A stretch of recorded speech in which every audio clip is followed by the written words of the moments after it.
Hello and welcome to the YYC Soccer Podcast. My name is Jason Komet and my co-host is Scott Strasser. Hey, Scott. Hey, Jason. How was your weekend? I had a very full and exciting weekend. Lots of activities going on this weekend. Lots of fun. Went to a wedding last night and that was lots of fun. And then today roamed around Eau Claire a bit, checked out a little bit of the Folk Fest free stage. And yeah, it's a good weekend. Nice. How was Folk Fest? I know it was super smoky on opening day, but tonight wasn't as bad. It wasn't that bad. Usually if it's something that we typically go to more often than not, but because of a bunch of other things happening this weekend, it didn't really work out too well to go to too many of the other times. But so we just went over to the free stage for the afternoon and kind of hung out there. And it's just nice to get a little taste of it. Yeah, it's always pretty chill. Yeah, I have to confess, and I don't know if I have to hand in my Calgarian card, but I've never properly been to Folk Fest. It's definitely an institution. It's a thing, right? And it's usually a pretty big thing. I think probably the biggest thing that happens on Princess Island every year, one of the biggest. I think so. Yeah, it's definitely the marquee event for that place. I've been in the area during Folk Fest, so you can obviously hear the music in the background. I like to actually go for runs over in that part of downtown. But I need to do it, but unfortunately it didn't happen this year. Maybe next year. How was your weekend? It was pretty busy. Yeah, I mean, I was hoping to watch a little bit more soccer than I did. I only got the first half of the Cavalry game on Friday night, and I actually watched it Saturday. But I mean, other than that, we had a lot of errands to run. Did go for a bike ride, which was pretty good. But no, it was super busy. Yeah. So, let's get down to talking about the soccer. This is our weekend recap episode. Although this is a weird weekend recap episode because we're going to recap a game, but we're actually going to spend more time probably doing match previews for early week matches. Yeah, so I guess we can't even really call it a weekend recap. It's a weekend recap / preview episode. Yeah, we're gonna recap and review Cavalry FC versus Vancouver FC that happened on Friday evening. But then we're going to preview Cavalry's match against Supra on Tuesday evening and the Wild's match against AFC Toronto on Tuesday evening as well. And we will also talk about the Alberta Premier League, as we're wont to do, especially on our weekend recap episodes. We have a title winner, Jason, so we'll talk a little bit about that, and then we'll talk about the upcoming last round of matches.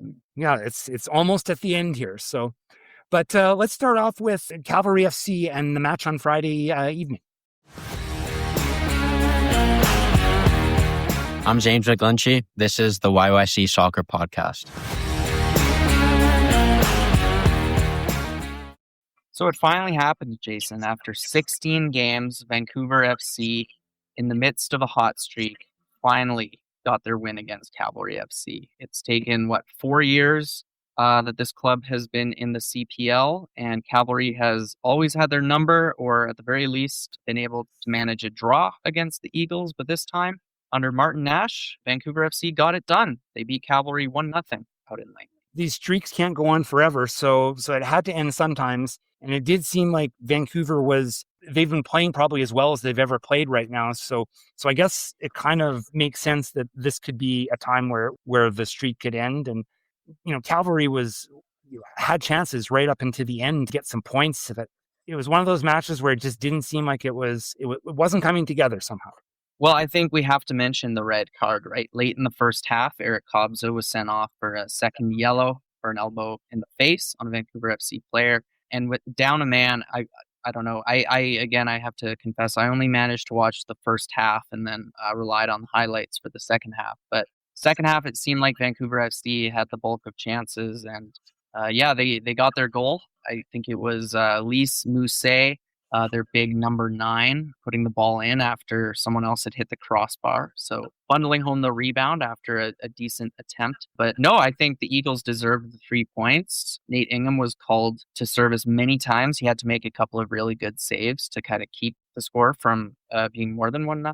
And I mean, it's really not a great result for Cavalry if you think about league standings. Like, this puts them now, what are they, 6 or 7 points back of Forge, who are in first place? Yeah, they're 7 points behind Forge. So yeah, the gap is widening there because Forge won again, I believe. There's still a gap between second and third. Ottawa is in third place. They're 6 points behind. They've played one extra game than Cavalry right now, so the Cavs have a game in hand. So there's a big gap on either side of Cavalry right now. They're kind of just ensconced in second place, but without a lot of opportunity to move up or down. We're almost into the second half of the season, Jason. Their next game is going to be match day 14, and they don't have too long to think about this game because they have another one right around the corner, as we've already alluded to. The Cavs are going to play Supra at Spruce Meadows Tuesday evening, 7 p.m. This is the match that was supposed to happen a few weeks back. Actually, I think more than a few weeks back now already, but that was essentially rained out. The torrential rains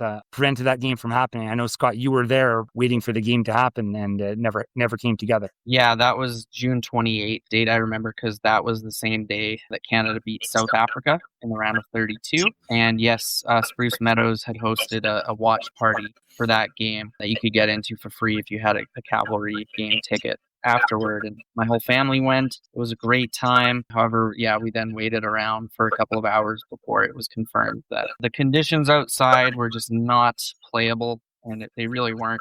So yeah, it's taken a while, but my whole family will be going to this one, Jason, and rather than my usual spot down by the corner flag taking pictures, I'll be up in, I think we're in section 109 or 108. So it'll be an interesting experience to finally go as a fan to a Cavalry game for the first time since probably 2022, or maybe even 2021. So I don't want to jinx anything, but we just got to hope the smoke's good, right? Yes. Well, fortunately, things have been getting better, as we mentioned, compared to Thursday, Friday when they were horrendous. But yeah, they can turn on a dime, can't they? I mean, I check the weather app probably 5 or 6 times a day, and it's rarely the same number on the air quality index. So we'll cross our fingers and hopefully it'll the weather will cooperate. It's, as you mentioned, it'll be the 14th match of the season, and this one, although I think it could be a very nice night to watch a match. This one will be on TSN. Just thought we'd mention that. Yeah.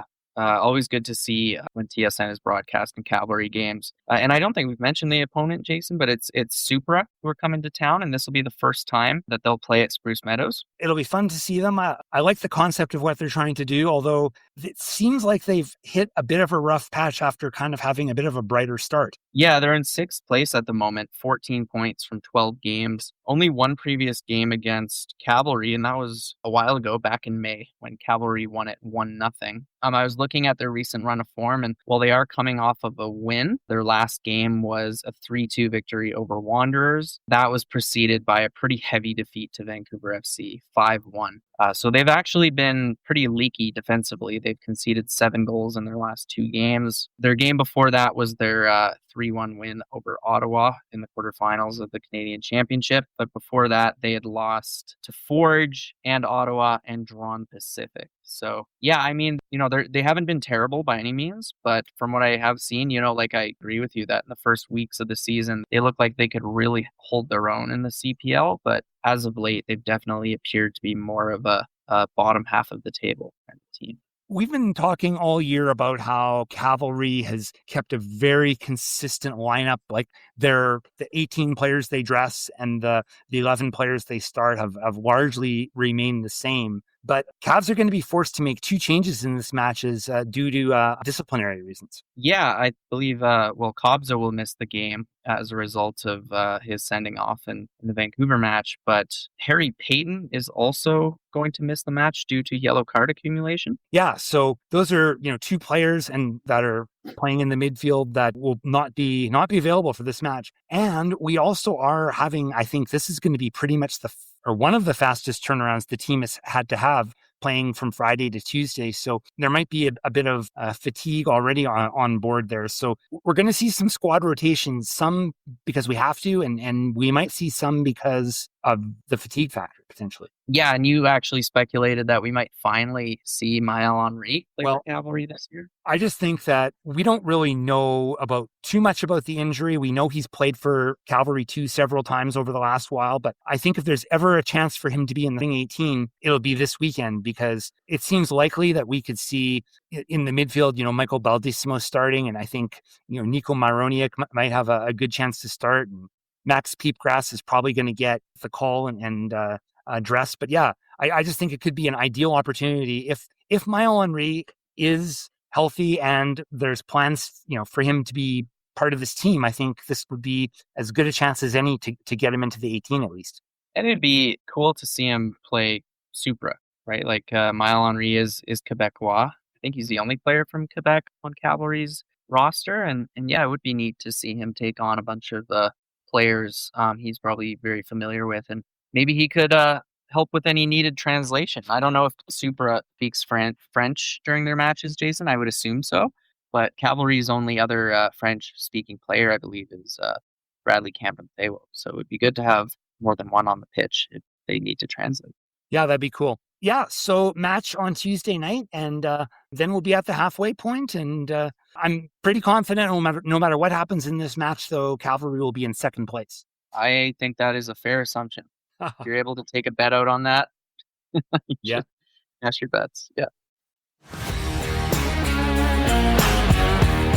This is Maggie Doherty Howard, and you're listening to the YYC Soccer Podcast. Just before the Cavalry match, and actually it's on TSN as well, the Calgary Wild's going to be playing. They're going to be playing AFC Toronto at York Lions Stadium at 5 p.m. just before the Cavs match. You could watch 4 straight hours of Calgary soccer. Yeah, a Calgary Pro Soccer doubleheader, I guess you could say, on TSN. Yeah, I think this will be the first time that the Wild have traveled to Toronto. York Lions Stadium, 5 p.m. kickoff. York Lions has never been kind to the Calgary Wild. Hey, I don't know what their total points pickup was there last year, but it was probably no more than 1 or 2. They struggled against Toronto regardless, but when they were away from home, they really struggled against them, I found. The trend of not doing well against AFC Toronto has continued into this year. They had that one previous meeting in May at McMahon Stadium, and Toronto won 4-0.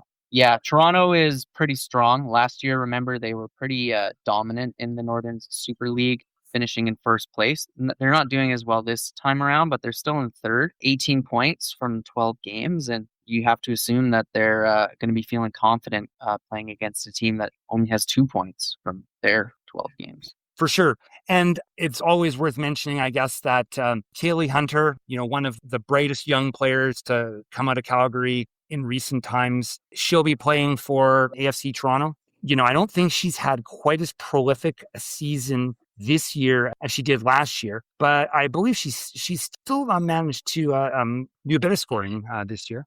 Yeah, I think she was like the revelation of the NSL last year, bursting onto the scene as a 17-year-old rookie. I imagine teams are paying a lot more attention to her this season, or maybe she's had a little bit of a sophomore slump. But yep, she's played very regularly for Toronto. She seems to be a constant starter, and she does have 4 goals. However, that is only half as much as DB Pridham, who is the leading goal scorer at the moment. But 4 goals from 12 games and 12 starts for Calgary's Kaylee Hunter this year. When you look at last year, she played 21 matches, got 14 goals. So she's a little behind that pace, but still a very good player, and not very many Calgarians playing on other NSL teams. So I think it's always worth mentioning. Yeah, I think it's always an angle that we may not focus on, but we always try to bring up.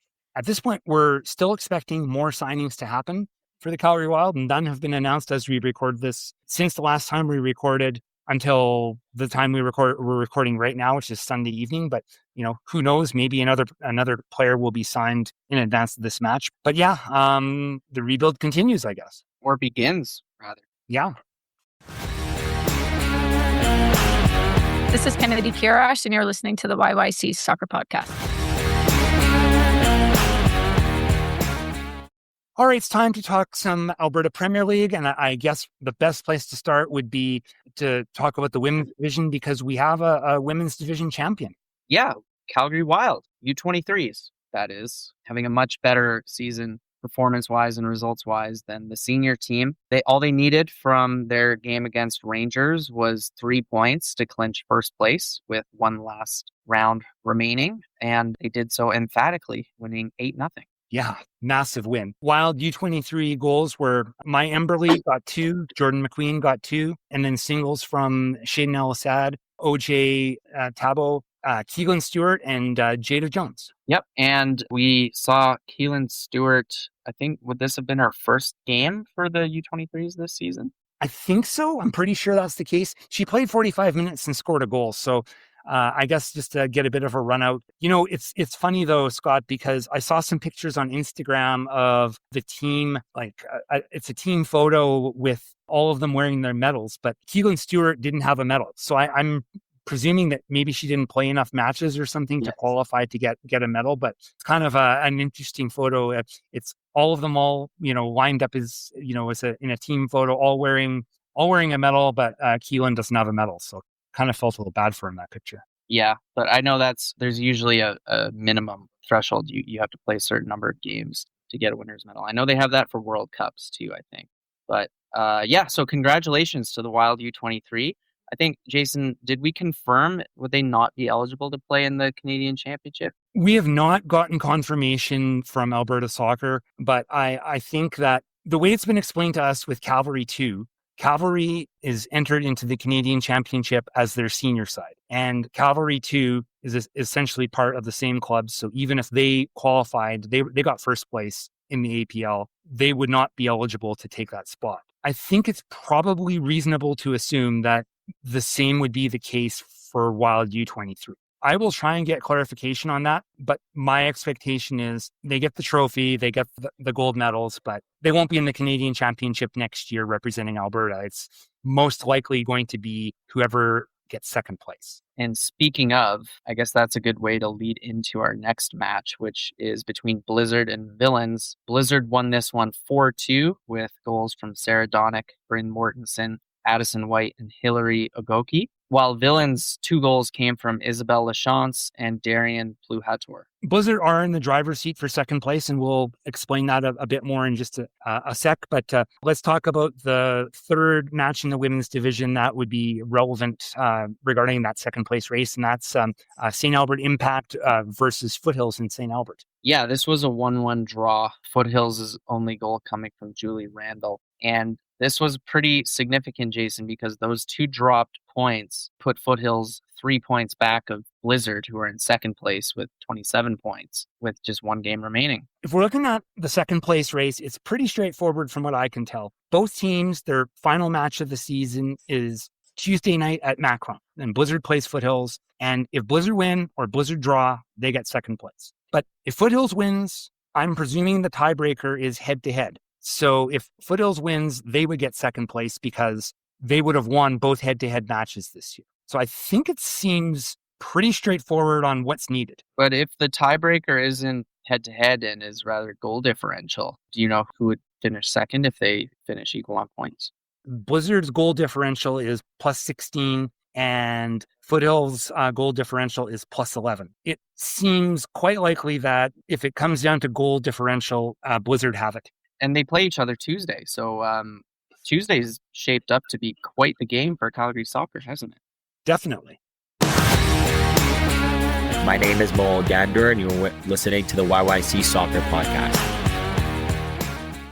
In the men's division, we do not have a title holder. We could have had a title holder this weekend, but that was prevented largely due to weather conditions. BTB had a chance to clinch potentially, but their match against Cowleys that was supposed to be here in Calgary was canceled because of smoke. Yeah, so let's talk about the matches that did happen down in Calgary. Blizzard played Villains. By the way, Jason, was this game outside? This game, I think, was maybe supposed to be outside, but it was moved into the West Dome last minute, I think. All right, hopefully none of the smoke was able to make it into the building. I don't know how the air circulation would factor in, but yeah, a great game for Blizzard. They beat Villains 4-0. With Marco Plenzik scoring a brace and James Greco-Taylor and Willie Omarenier also getting on the score sheet. And that means that Blizzard is still in the race for the second year in a row to win the APL championship. But Foothills is no longer in the race. Foothills was playing St. Albert Impact in St. Albert, and the Impact won 2-0. So based on that result and that loss, Foothills is eliminated from title contention. Now it is just between the 2 teams, Blizzard and BTB. Yeah, and I wonder what being eliminated will do to Foothills mentally in terms of how they field their team on Tuesday night when they actually play Blizzard. Will they take it seriously? Will they try to keep Blizzard from winning the title? Curious to see what ends up happening on Tuesday night. the two remaining teams that are contending, Blizzard and BTB, will play. This will be Blizzard's last match, and they will play Foothills at Macron. BTB will play St. Albert. That game will be in Edmonton. I think it's actually at Clark Stadium, if I'm not mistaken. But this will not be BTB's final match. There are a few permutations that can happen here, and they're a little bit all over the place here in my notes. But there are some scenarios where the title could be awarded on Tuesday. Yeah, but BTB's last game will still be against Cali's, right? Their makeup match. It will be against Cali's. I have not seen a confirmation about when that match will be. And that match may be relevant or it may not be relevant, but depending on what happens on Tuesday night, I guess. But it is possible for BTB or Blizzard to win on Tuesday night. And you have to assume BTB against Cali's. I mean, if it's a game that has ramifications for the title, you have to assume BTB will play their strongest lineup. And, Cali's not as strong a team as BTB. Let me just put it that way. Yeah. The way the standings sit right now, Blizzard have 33 points and 1 game left. BTB has 31 points, but 2 games left. If BTB wins this match on Tuesday and Blizzard lose, BTB gets the title. If BTB draws or BTB loses and Blizzard wins, Blizzard gets the title. I'm sure there are other ways that could be explained, but I think that's probably the easiest way to explain at this point without going too round and round in circles, because I'm having trouble explaining it other ways beyond that. Yeah. Let's mention those last rounds of games, the ones that don't really matter for title races. Rangers playing Villains at Weber. Neither men's or women's matches will affect the title race. And then Cali's United playing Wild U23 out in Langdon. And then we talked about how Cavalry 2 was going to go out to Kamloops for the Kamloops International Cup. I guess, Jason, you found out that they didn't go because of smoke conditions in BC. Yeah, it turns out that all of the men's matches ended up being canceled. Cavalry pulled out. I'm not exactly sure all the details of the logistics and the what and the why, but there was a note on the Kamloops International Cup website saying that this decision was made. So I believe the women's matches, Nottingham Forest had brought over one of their youth teams. Those matches were going to carry on, but the men's matches with Cavalry 2 and BC Premier League All-Stars and Kamloops United, they're not happening. Yeah, that would have been a long trip for Nottingham Forest or whatever. To find out you're not playing after having made that trip would have been pretty disastrous. Thanks for joining us for another episode of the YYC Soccer Podcast. If you enjoyed today's episode, please follow or subscribe wherever you get your podcasts, so new episodes are waiting for you as soon as they're released. Visit yycsoccer.com for our complete archives and links to purchase Scott's book, Here Come the Cavalry. It's all about the history of professional soccer in Calgary. We love your feedback. Leave us a question on the website. Connect with us on Blue Sky, Instagram, or X, where our username is YYCSoccer403. If you have a moment, we'd really appreciate if you leave us a review. It helps other soccer fans discover the show through all the algorithms, which I don't understand, but I know it's a thing. We'll be back soon with more stories from Calgary soccer community. Until next time, keep supporting local soccer, and we'll see you at the match.